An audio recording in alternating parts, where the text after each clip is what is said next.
Hi everybody, welcome to our channel. I'm Victoria and this is Vania. We're both personal trainers at Freeform Fitness, and today we're going to be talking about common women's health misconceptions. So I'm going to be asking Vania some questions and she's going to tell me whether or not they're true or false, and then we'll talk a little bit about them and give you our opinions and our knowledge based off of being personal trainers. All right. Putting me to the test. Yeah. Okay, so true or false? Do women need to train differently than men? False. Yeah. I like how fast you were on that one. No, women don't just belong on the treadmills and cardio machines. Thank we can lift weights. Yeah, exactly. Yeah. Also, women tend to think like low weights, high rep ranges, and then that's how they're gonna get toned and defined. But just like men, you need to have hypertrophy, so you need to be training in that 8 to 12 rep range and training relatively close to failure to develop muscle mass. Yeah, and I'm still a little surprised at how often we get that comment, right? When women come in, they're like, one of the first things they'll say is, oh, I don't want to get big. But yeah, it really isn't that easy. No. It takes a lot of hard work.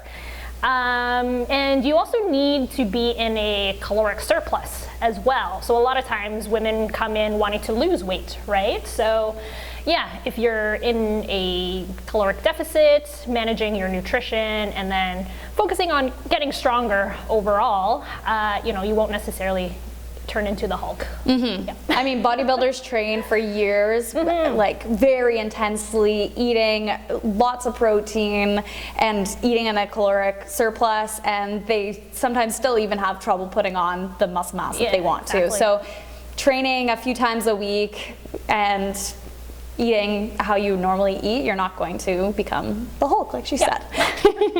Okay. Women shouldn't work out on their period. False. Yeah, so a lot of people think that women, shouldn't really do any activity on their period, but really it's up to how you feel personally. If you don't feel very great that day and you feel like you should take a rest day, then I'm all for that. But if you feel like you can train, then definitely go for it. There's nothing wrong with it. Yeah, everybody's symptoms are going to be different.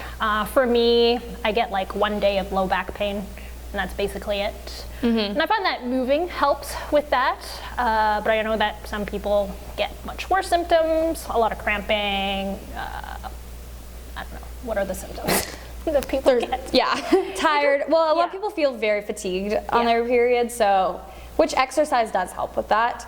But yeah, if you're experiencing extreme cramps, then typically working out is the last thing you want to do, so you definitely don't have to, but there's nothing wrong with it if you do work out. No.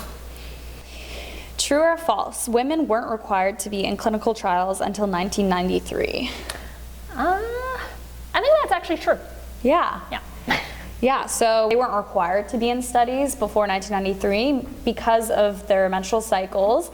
They didn't want to take that into account while developing their studies. So a lot of the time they just left women out. So a lot of studies information nowadays is based on doesn't actually include women in it. So be mindful of when you're reading stuff that it may not be applicable to women or may not give you the results that it would for a man.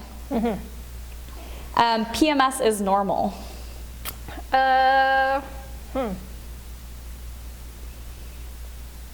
Yes. So PMS is common, but it's technically not normal. We shouldn't be experiencing super severe PMS symptoms. So things like cramping, extreme fatigue, mood swings, all of those things are not normal. And I hope that in time, we will soon come to realize that lifestyle factors and a lot of things can affect that. And it's important to talk to your doctors to figure out what could be causing that, because your hormones influence a lot of things, and PMS is one of those things, and getting it under control is something that can have a big impact on your life. Cool. Yeah, I don't have huge PMS issues. Lucky. But I was like, sometimes I'm not normal, so let's go. Let's not base it on my You're own the goal. experience. You're the goal for all of us. Menopause can cause you to gain weight. I think that's false. So menopause can actually change where you gain weight, but it won't cause you to gain more weight than you would regularly. Because all of that is based on your caloric intake and how much calories you're burning as well. Yeah. Women shouldn't work out while pregnant. False, definitely. Yes. That was a quick one too. Yeah, so working out is actually super beneficial when you're pregnant. Again, every pregnancy is going to be different. Definitely make sure to talk to your doctor about, if it's okay for you to work out. Because even within the same person, you're going to experience different issues, with different pregnancies for yourself as well.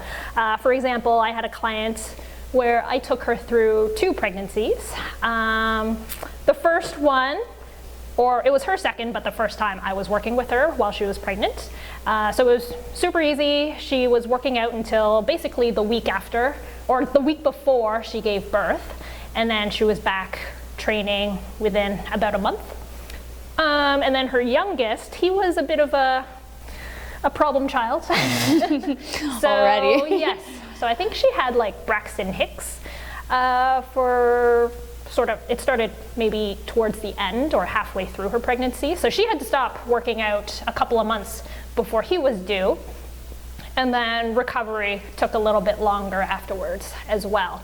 So yeah, it all depends on the person, depends on the pregnancy. So just because one pregnancy may have been easy or difficult, it doesn't necessarily mean that your next one will be the same. And it also depends on what your lifestyle was like before being pregnant. So obviously you're not going to start lifting massive weights once you become pregnant or jump into like CrossFit or something. But if you've already been training and you are comfortable lifting weights, then you can continue doing that. But even if you hadn't really worked out before you were pregnant, it's okay to start working out, but you just have to slowly increase. Listen to how your body feels and talk to your doctor. Okay. Women gain muscle and strength slower than men. I don't know. Slower than men. I'm going to say false. Yeah. You're right. Yeah, so they both, women and men, both gain muscle and strength relative to their current strength and muscle mass. So if a man puts on 15% of his strength or muscle mass, a woman can do so as well. So in totality, women will put on less muscle mass, but compared to their body weight, it's the same. Yeah.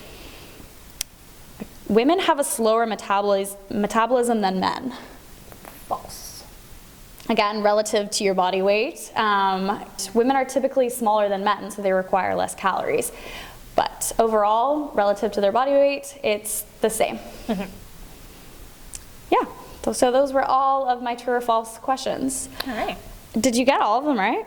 I think I got one wrong. Wow. Yeah. Good job. I know my stuff.